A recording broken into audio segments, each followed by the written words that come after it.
Смехът изважда човек в друго измерение. Това твърдят моите гости днес. Те са млади и практикуват йога на смеха. Правят го като част от тимбилдинг, сесии с медицински сестри в ракови отделения, а техни ученици имат практика с онколекари и техните пациенти. Активно участваха и в кампанията за подкрепа на болните от рак на гърдата "Аз съм с теб". С тях ще поговорим защо е толкова важен смехът, какви физически и психически бариери отпушва и какви са ползите от него. Наш гост е и още един млад човек, един от малцината, които практикуват Боуен терапия. Какво пък е това, ще разберем от самия него. Приятно ми е да посрещна тук в студиото физиотерапевтът Радослав Радулов и смехотворците Силвия Пенчева и Андрей Ганев. Здравей, Ради! Радвам се в моето студио. Заповядай. Здравей. Здравей, Силве.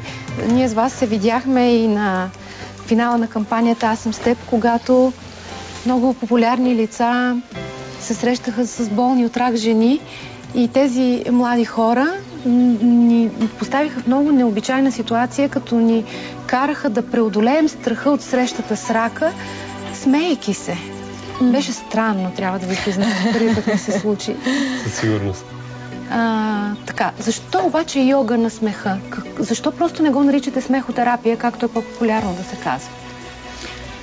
Йога на смеха е подразделение на смехотерапията, като смехотерапията се разделя на няколко типа.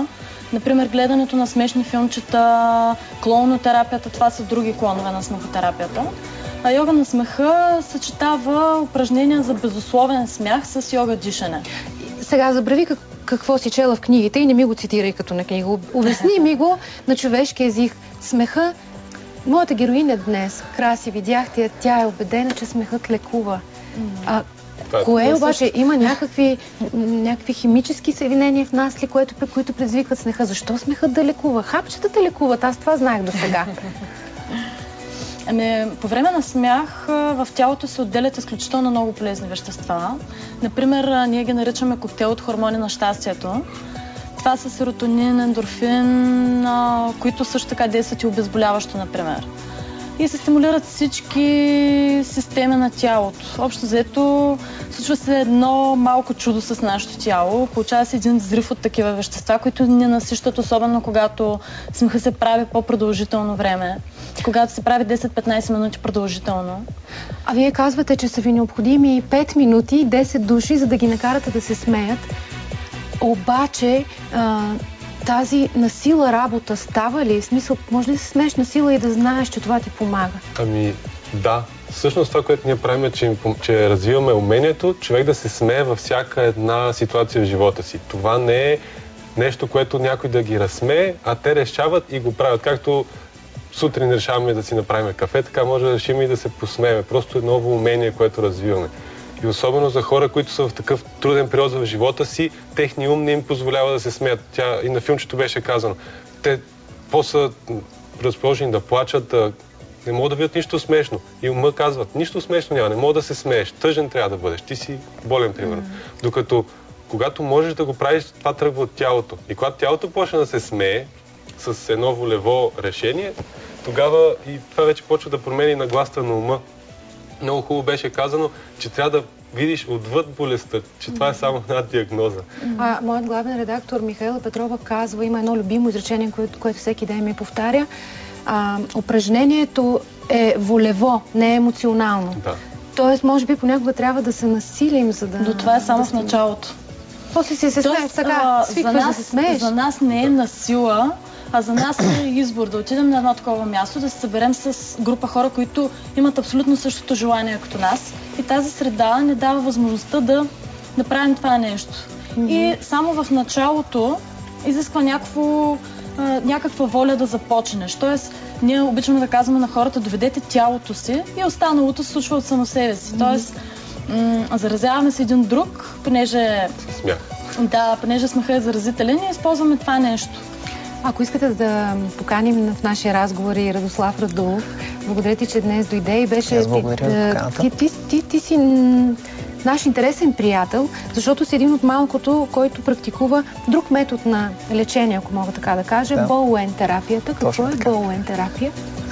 Боуен терапия е вид неинвазивна техника, холистична, която въздейства на тялото но не само на тялото като физическо тяло, но и на душата като психическо тяло, тъй като психо, както знаем, е душа. И психология е наука за душата.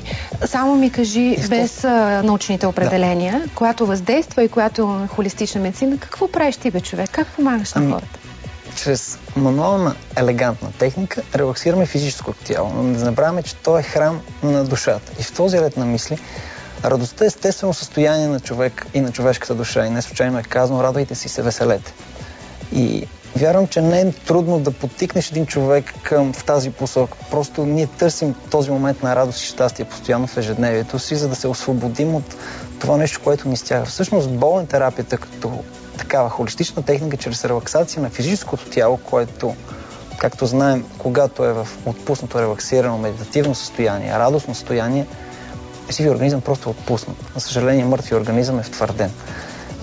Просто смехотерапията или йогата на смеха, в моето разбиране, е просто метод, чрез който ние, релаксирайки физическото си тяло, просто му даме възможност да се самовъзстановява, тъй като в него има огромен брой механизми, които самовъзстановяват тялото, за които ние не знаем. Именно болен техниката залага на тези самовъзстановителни механизми, заложени в нашето тяло, чрез подаване на съобщения към тялото.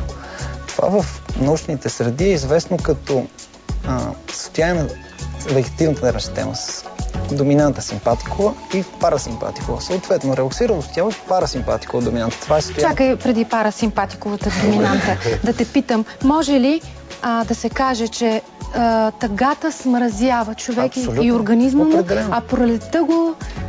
Точно. Смеха го кара да се чувства като пролет, предпролетно усещане. Именно. Ако може да погледнем човешкия живот, той се състои от пролет, детство и постепенно отиваме към зимата.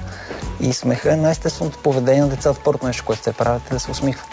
Тоест в зимния си период, в края на дните си, да се опитваме да бъдем деца, усмихвайки се. Трябва да запазим детското в себе си. Ако искаш да покажем как може да накараме, аз съм ви виждала вас как го правите, но нашите зрители, предполагам, ще бъде интересно да видят как можеш да буквално да заповядаш на тялото си да се усмихне дори когато му е много тъжно. Какви са вашите методи на лечение? Как го правите с хората? Ние използваме разработени кратки упражнения, които в началото на сесиите задават контекста, в който хората да се смеят. Примерно едно от упражненията, което е точно за смяна на емоциите, се нарича едното око плаче, другото се смее. За целта слагаме едната ръка пред едното око и си представяме, че виждаме света, сякаш го виждаме един тъжен, тъмен, зимен и някакси едно такова тъжно, плачеме, тъжно ни е. Обаче следващия момент слагаме другото око и виждаме, че света е толкова всъщност весел и почваме да се смееме.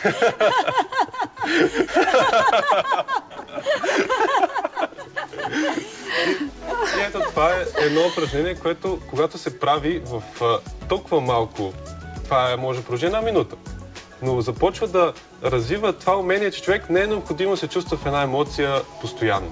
Примерно да бъде постоянно тъжен, зимен. Може изведнъж да реши, че може да смени фокуса и да стане пролетен. И когато го правим заедно, тогава е още по-лесно, защото човек се смее, когато е с приятелите си, когато е с близките си, когато е с семейството си. И обратно, хората, с които се смеем, стават като наши приятели, като наше семейство. Ама Силва, представи си една болна жена, която разбира, че има рак на гърдата, застава пред огледалото, тя е тотално сама. В този момент на нея нито и се канят приятелки вкъщи, нито иска да говори за това. Как да я накараш да си затвори едното око и да кажеш, виж се весел? Има такъв пример. За първата жена в Венецуела, която въвежда йога на смеха. Тя и поставят диагноза рак на гърдата и почват да оперират всичките процедури, обаче в момент вижда, че няма подобрение, има разсейки. И това, което тя прави, е почва да търси в интернет и намира, понеже разбира, че има йога на смеха, но в Венецуела няма. Намира първо в клипчета в интернет, почва да се смее с тях. Когато отива и по скайп, понеже има и така разработена мрежа, прави и скайп смях, прави се, тя вижда, че почва да има по-добри резултати, отива, обучава се и всъщност по този начин въвежда йога на смеха там. Това е един човек, който е нямал не само че с кой да се смеем, и бива първият пионер. Да. И всъщност точно това е най-хубавото в случая на тая техника, че позволява на хората да се смеят, дори когато умът им не им позволява да смеят. Тоест, когато умът ти казва аз съм болна, аз имам рак, не ти позволява да смееш, защото няма нищо смешно в това. Но когато се знаеш какво правиш за тялото си, правейки ти упражнения за смех и упражнения за дишане, които са съчетания, насъщаш тялото си с кислород. И пак, ако трябва да бъдем научни, отделяш... Не. Добре. Не, но ето, няма да бъдем научни, нали? Се разбрахме, че ще бъдем човешки, да покажем с най-обикновени думички и емоции това, което на някой пък може да бъдем полезни. Така. Да, че се отделят тези клетки убийци на рак. Това беше мисълта по време на... Когато се смееме, дали няма значение по какъв начин, малко по-продължително, защото смехът, за да бъде лечебен, трябва да бъде поне 10 минутки. Такъв смях на вид с 20 секунди не дава необходимото време на тялото да се преориентира. Но около 10 минути почва да се отделят тези Т и Н клетки, които са клетките убийци, ги наричат на рак. На рак, да. Ради, смешни ли ти се струват тези двамата? Ние ще смешим с доста сериозни хора, но се занимават с нещо, което е наистина много забавно и весело и радостно за душата, за да сред нас. Преди време определението на Световната здравна организация за здраве беше просто липсата на болест. Днес обаче какво е? Към днешна дата е абсолютно в хармония с това, което работи холистичната медицина. Физическо, психическо и социално благополучие. В този ред на мисли смехотерапията не би могла да се реализира индивидуално или в мое виждане с по-малки резултати. Тъй като ние сме социални същества, имаме нужда от група, от хора и този вид взаимоотношения според мен помага доста за решаването на проблемите, дори на дамата от филма. Значи един такъв човек, когато е сам със себе си, в собствените си мисли, се затваря. Но в една група с смехотерапия определено има по-голяма предпоставка през тази призма погледнато за една релаксация на физическото тяло, която ще позволи възстановяване на съответните увредени органи. Да се смееш сам е лудост, а да се смееш с другите е любов. Така ли да разбираме това, което казваш? Да се радваш сам не е лудост, според мен. Но да се смееш сам, според мен, е притеснително. Как хубаво се смеем тук. Добре, обаче дори да живеем много здравословно, да се храним правилно и да изкачваме планини и да дишаме правилно, ние имаме нужда от среща с други хора, с приятели, за да споделяме това и за да го изживяваме истински. Може да се каже, че човек се разболява от самота. Аз лично имам такива страхове за себе си. Нали? Определено на мен ми липсва, не че ми липсва, но се чувствам по-добре в компания на повече хора. Затова ли си толкова щастлив днес, защото имаш специален повод в семейството? Ами да, ако не знам към коя камера да се обърна. Която свети червеничко. Ето тази. Бих искал да благодаря на родителите ми, които днес празнуват 9-та си годишнина от техния годеж. Резултат на което съм аз. 9 години само от техния годеж? Ами да, така са решили на тази дата, просто се сгодят.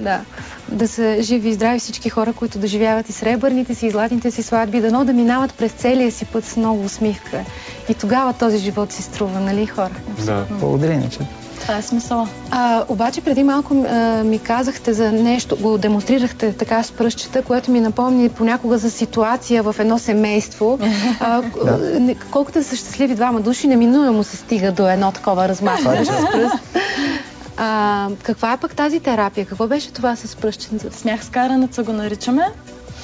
И се правим, че се караме един на друг, само че се смеем едновременно с това. Размахваме се така пръст един срещу друг. Какво целите? Защо трябва да се карате, смеейки се? Защото когато двама души примерно са семейство и почнат и назре някакъв конфликт, те много лесно се увличат в емоцията.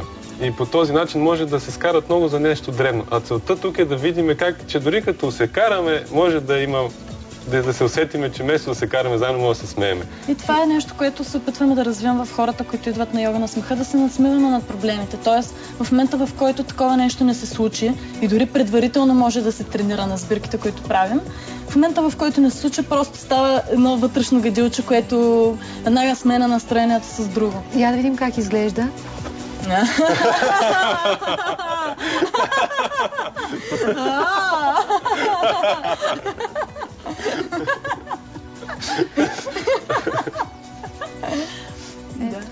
Така емоционално и в хармония можем да завършим заедно този разговор. Благодаря ви. Не, благодаря.